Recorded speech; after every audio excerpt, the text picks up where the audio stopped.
Good morning mga ka-Hardins, to Mr. Hardney Rongros. Nandito na po tayo ngayon sa sabi natin pinakahihintay natin, the arrivals of the Canadian Ambassador.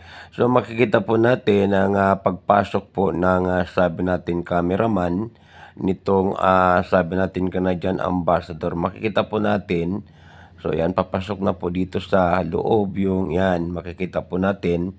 So napakatangkad po nitong sabi natin cameraman o videographer nitong si Canadian Ambassador. So kaya talagang abangan po natin ang pagpasok po at pagdating po ng sabi natin pinakahihintay na very special visitor para po sa araw na ito.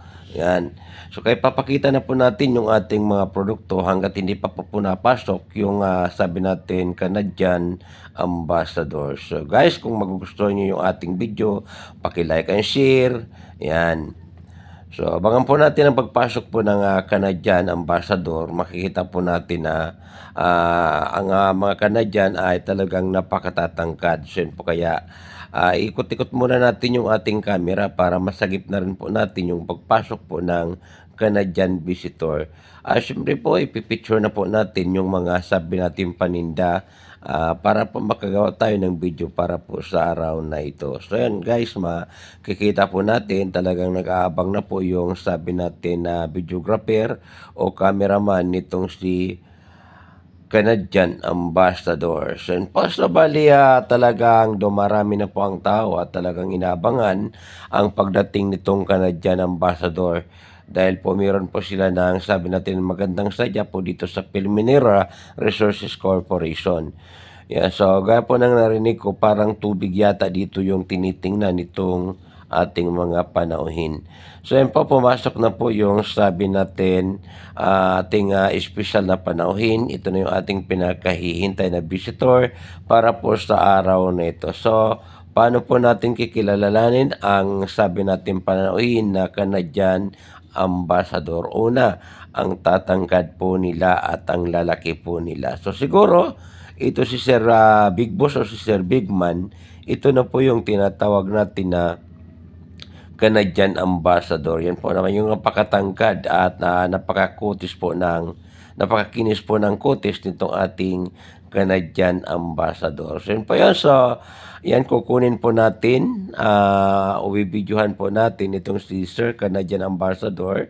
Pero bago natin kinuha yung ating video or capturing, nagpaalam po muna tayo sa isa sa mga employee po ng Pilminera Resources Corporation. Yan, at yun na nga si Joy Castillo, hiningan po ng pahintulot na makalapit po tayo dito sa Canadian Ambassador. Yon. Talagang ang lalaki po at ang tatangkad po nila. So yun po. So dito banda sa kaliwa, inihanda na po yung pagkain nitong ating mga panauhin. So yun po. So talagang alam naman po natin na tayo bilang mga Filipino people, tayo po ay very hospitable sa pag-entertain po ng ating mga special na panauhin. So kaya po bali, dito sa bandang unahan, tinatadtad na po ang lechon at tinihanda na po para matikman itong ating mga special na panauhin. Yan guys. Okay. So, yan.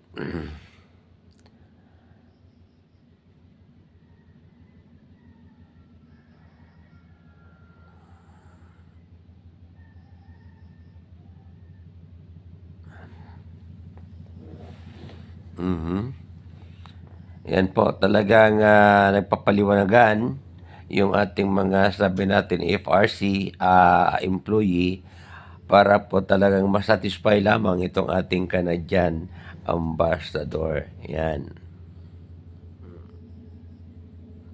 So hanggat nakikipag-usap itong si Sir Canadian Ambassador, makita po natin na busy na po sa pagtikim ng napakasarap na lechon yung mga kasamahan nitong si Sir Canadian Ambassador. Yan po talagang tinatantad na po ang lechon. Yan, makikita po natin.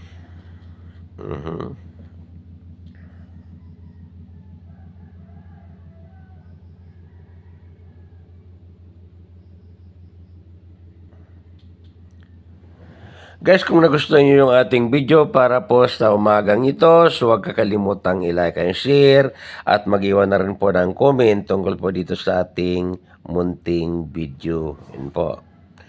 So, maganda po talaga na na-invite po tayo dito sa Filmina Resources Corporation.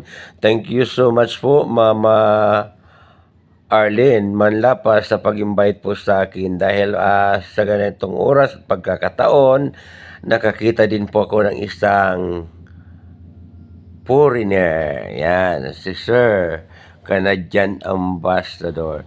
Maraming salamat din po sa Pelmenera Resources Corporation at siyempre sa MGP or Masbate Gold Project.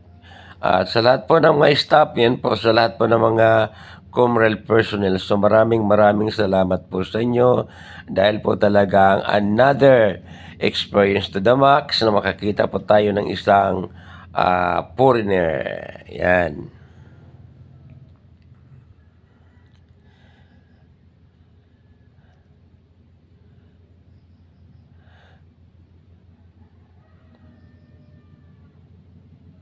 So guys, kita-kita tayo ulit sa susunod na mga bidyong aking i-upload. Sa muli, ito yung inyong Hardner Ronggoro nagsasabing, thanks so much for watching. See you again in my next video. Bye-bye. God bless you all and follow for more.